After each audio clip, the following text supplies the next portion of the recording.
talking about these use cases for quite long time. In the last 2 years, I've implemented it myself.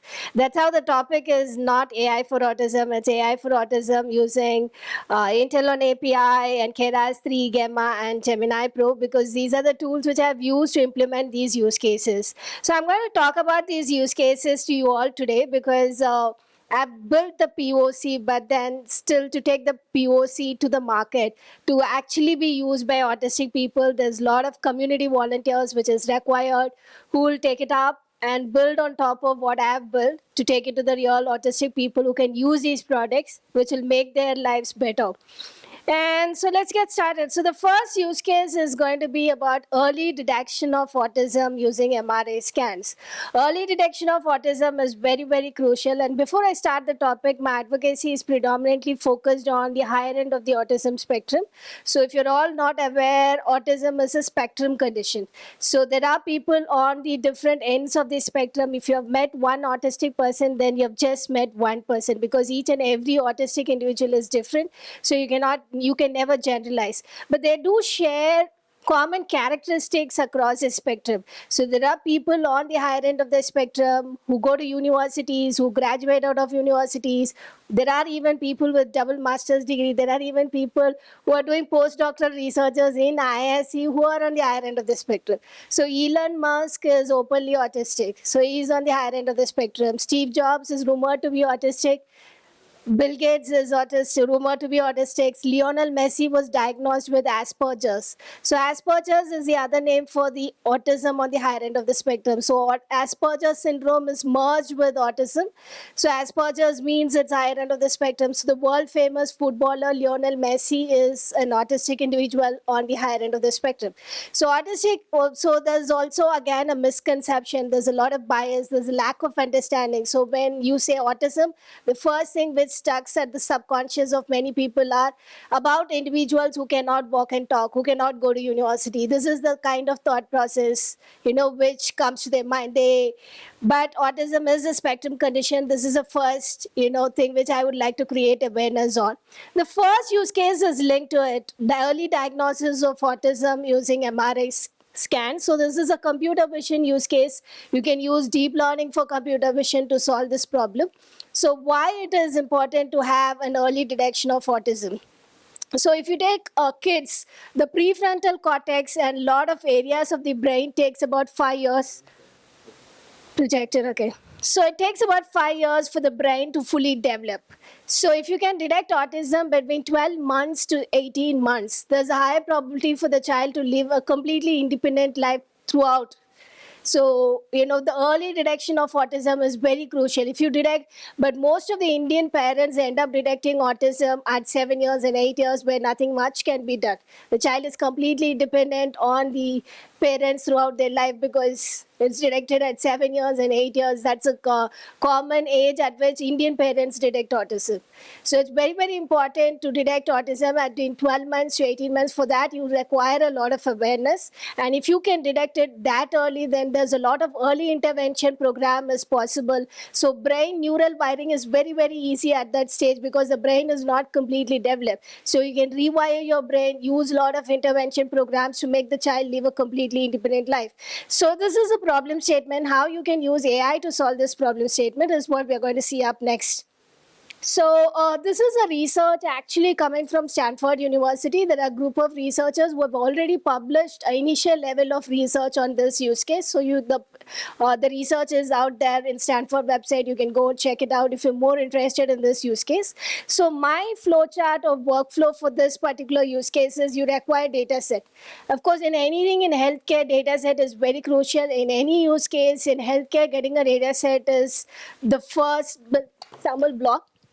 And thankfully for us, we have ABIDE, which is Autism Brain Imaging Data Exchange. This is a data set put together by 16 neurologists across the globe from diverse countries. So this is geographically very, very diverse data set. So we have the open data set covered. And it is also believed MRI scans have got good biomarkers for early detection of autism. So, but not many research is coming out in this space because, for doing research, collection of data sets, there's huge requirement of sponsorship needed. And there are very few sponsors to support this social cause. At the moment, there's minimal research which is happening at scattered universities across the globe, but nothing like full-fledged research at the moment. So primarily because of the lack of sponsorship. So the flow is like this. You have the data sets. It's an MRI scan. You can just register using your email ID and request for the access. You'll be getting it, but it's not for commercial purposes. It's only can be used for research. So from an MRI scan, it's a very, very straightforward computer vision problem statement. So you can apply any state-of-the-art algorithm, simple image classification. That's how you extract the features, and then you have a classifier to solve the problem. So you can apply any basic state-of-the-art algorithms, or you can go for even mid-intermediate level algorithms like UNETA from NVIDIA. But even basic algorithms is giving very good accuracy here. So I've implemented the code. My name is in GitHub is Usha Reng. So all these use cases are available in my GitHub. With full implementation, I've implemented in the legacy Keras. Right now, we have Keras 3, which is a multi-backend system for PyTorch, JAX, and TensorFlow. So I've even implemented it in Keras Core, which was a predecessor of Keras 3. And there's a demo in Hugging Face available. So you can head on to my Usha Reng is my username, and you can head on to my TensorGirl is my pseudonym. So you can head on to my GitHub repository to find more details about the entire code implementation for this use case and the demo. So this is about the first use case. And the second use case is about the emotion detection in speech. What is a problem statement linking to the emotion detection in autistic individuals? So autistic individuals have trouble identifying emotions in multiple modalities. So they have trouble identifying facial emotions. They have trouble identifying emotions in text. They have trouble identifying emotions in voice. So there was once when we had the Neurodiversity India Summit in 2019, there was one, back then he was a chief open source officer at VMware. He was one of our panelists, and he had commented like, I met a double master's degree person sitting in a supermarket as a cashier. He went and had a conversation with him, and he found out he has double masters. One of it is from Ivy League, and he's from a very, very, very good academic background. But still, he was employed at a cashier in a supermarket. And then later on, he found out he was an autistic individual. So he's not able, there are plenty of autistic individuals on the higher end of the spectrum who have PhDs, who are postdoctoral researchers, exceptionally skilled. But then still they're trying it very, very hard to fit into the corporate world. A lot of companies put out autism hiring programs, but none of it is going to work. I've been in the advocacy for really, really long time. The people who put on such programs don't understand autism in the first place. So you might have to fit in. There's a lot of, accommodations which is required for autistic individuals. First thing you'll have to understand, they have trouble understanding emotions. That is why they're not able to communicate. Only if most of the non-autistic people communicate through social cues. And autistic people can never understand social cues. And if you make sarcasm or jokes, they cannot understand because they understand direct language. So sarcasm and jokes is like they'll interpret it very, very directly, whatever jokes is, which leads to a different meaning, which ends up interrupting the communication flow. And they're also sensitive to loud noises. They're sensitive to different temperatures. So they have sensitivity across different things. But the main reason why they're not able to fit into the corporate world is because they're not able to understand emotions. You send a sarcastic mail in an email to an autistic individual who's reporting to you. There's a higher probability he'll end up you are very angry and you're showing your temperament in email through, social cues or whatever it is, and the autistic individual will end up missing out all of it. Autistic individuals require communicating in a very, very direct language. So that is where AI can help. If you all remember, Google has introduced Google Class a year back. So this was predominantly used by autistic kids. So this Google Class can identify the facial emotion of the person sitting in front of them and inform the autistic fields this is anger. So this is the person who is in front of you is angry. So you you communicate in a better way. So, identifying the social cues and telling the autistic person will help them communicate in a better way. Google Glass was doing a phenomenal job, and it was widely used by autistic kids in US, and then they shut down the product. Not sure, but we can come up with a new Google Glass version. There's a lot of talented people in India, so I think you can come up with new Google Glass. So the next use case, first modality we're going to discuss is speech. So any speech data you can convert, extract features, you can convert into MEL spectrograms, and then it's going to, after you convert it into a MEL spectrograms, it's going to be a simple image classification problem. You can straight away apply any sort of speech classification problems, or you can also convert it into MEL spectrograms and then apply image classification algorithm on top of it. So this is how the workflow looks like. And so there are a lot of state-of-the-art architectures dealing with speed. So instead of converting into MEL spectrograms and then going for a computer vision side, you can directly apply a SOTA model from speech recognition as well. So again, the implementations are available in my GitHub repository. I've used all Keras code. There are Medium blocks corresponding to it as well. You'll find my Medium article in Usha Rengaraj. If you go to medium.com, I would have written a theoretical explanation of how to do the implementation as well, just in case if you prefer that. And so this is out. I would have used RapDes dataset. It's again an open source dataset which is available in Kaggle, which you can use it without any restrictions. That's an open source data set. And for the pipeline, you can use any state-of-the-art model. For converting into MEL spectrograms, you can use libraries like Librosa. And once you get MEL spectrograms, then apply any sort of image classification problem. That's how the pipeline is. So for image classification in detection in text, so one of the ways you can convert image classification detection in text is you can now create a web browser which will automatically detect the emotions in emails for an autistic individual or any content the autistic individual is consuming, a web browser which will help them, detect the emotions. That's how you can convert it into an end product.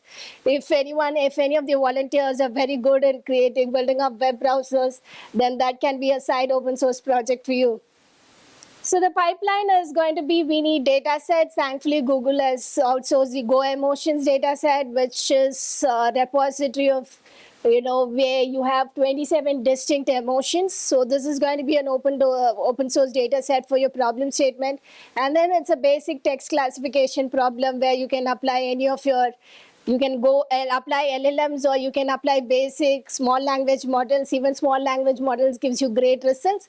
But right now, Gemini Pro, Gemma, and all are the talk of the town. I've just used Gemma and Gemini Pro for handling this problem, and I've written a full article. You can check that out in my Medium blog. And the implementation is available in my GitHub repository. You'll find the demo in Hugging Face as well. In Hugging Face, my name is TensorGirl. You might have to search for TensorGirl in Hugging Face to find the demo. Demo link will be there in the GitHub. And the final use case in modalities is facial emotion detection. So understanding facial expression is very, very crucial. So again, we have an open source data set called AffectNet. So AffectNet is an open source data set which can be used for research purposes. You can send an email to the authors and they'll give you an access. And then, we have a lot of facial emotion, state-of-the-art architecture. You can either use it or you can even use SOTA image classification problems. So we have architectures like distract your attention and all that. So if you can get onto my GitHub repository, that paper is in PyTorch. I would have done implementation in Keras 3 from the scratch. So if you're interested in from scratch implementations, my GitHub repository will give you all answers. And it's followed by a Medium blog to understand the workflow if you want the theory part of it as well. So this is about the 4 important use cases, starting with early detection of autism using MRI scans and emotion detection in multiple modalities. And finally, how we can use AI for teaching behavioral and social skills for autistic people. So for autistic individuals, one of the reasons why it is very, very difficult to have an autistic child. So if you see a lot of parents with autistic child, the divorce rate is 85 to 90% for parents with autistic kids, because the kind of toll it takes on your emotional and mental health is going to be severe. So that is what one of the main reason is, if you tell an autistic individual or a kid, do this or do certain things, they may not do it. You might have to repeat 300 times. Imagine any parent going to work, having a full-time day and coming back and telling 300 times the same thing to an autistic child. It's going to take a very, very huge emotional toll on the parents, and there is no support group for India. In India, there's no support group for autistic parents. I've been doing this advocacy for a long time. I've been visiting a lot of top companies. I'm not taking names. And in the lot of top companies, there were parents who explicitly came and told us, like, we are ashamed to tell our colleagues that I have an autistic kid. There's a lot of societal taboo in India as well. So, so they don't tell it to their friends or things like that. That kind of builds up as well. So that there's huge trauma for the parents as well. And one of the ways we can, it's been in US, there's a robo called Milo. This is coming from University of Texas, Austin. And this Milo robo costs around $5,000. And this robo will teach autistic individuals. It's used for training autistic individuals to learn emotions. See, parents as humans might break down, but a robo is never going to break down. It can tell the same thing 1,000 times and it will still not break down. So Milo has been used in US extensively, but it's still little.